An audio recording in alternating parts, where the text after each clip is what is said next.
আসসালামু আলাইকুম রাহমাতুল্লাহি ওয়া বারাকাতুহু। প্রিয় দর্শক শ্রোতাবৃন্দ, আশা করি সকলেই ভালো আছেন।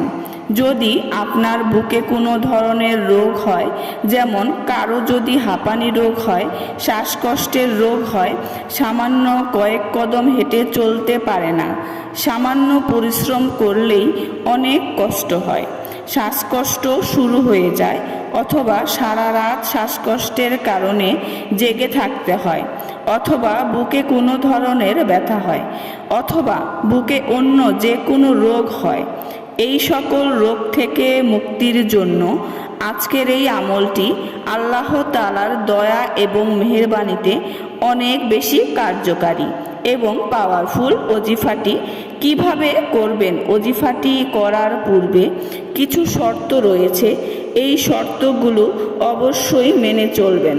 5 ওয়াক্ত নামাজ অবশ্যই আদায় করতে হবে এবং যেই কয়েকদিন এই আমলটি করবেন সর্বপ্রকার গোশত পরিহার করবেন এবং সর্বপ্রকার কোল্ড ড্রিঙ্কস, ঠান্ডা খাবার বা পানীয় যেমন 7 আপ, আইসক্রিম ইত্যাদি পরিহার করবেন এবং সাথে সাথে কিছু তৈরিকৃত মিষ্টি জাতীয় খাবার পরিহার করবেন, যেমন ফালুদা, শরবত, ফাহেস ইত্যাদি সম্পূর্ণভাবে পরিহার করবেন।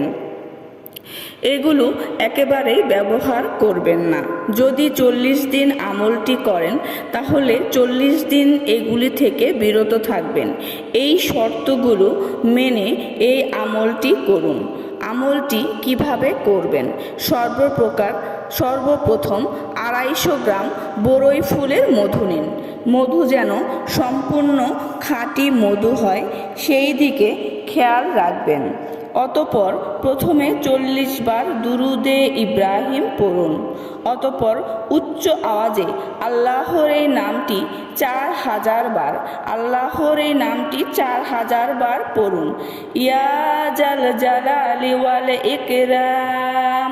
অতঃপর শেষে আবার 40 বার দুরুদে ইব্রাহিম পড়ুন।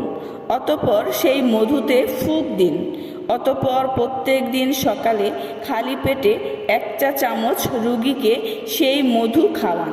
নিম্নে 40 দিন এভাবে আমলটি করুন। ইনশাআল্লাহ বুকের সর্বপ্রকার রোগ ভালো হয়ে যাবে।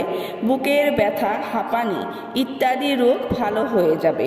প্রিয় দর্শক শ্রোতাবৃন্দ, ভিডিওটি যদি ভালো লেগে থাকে অবশ্যই চ্যানেলটি সাবস্ক্রাইব করবেন, লাইক করবেন, কমেন্ট করবেন এবং বেশি করে শেয়ার করে দিবেন।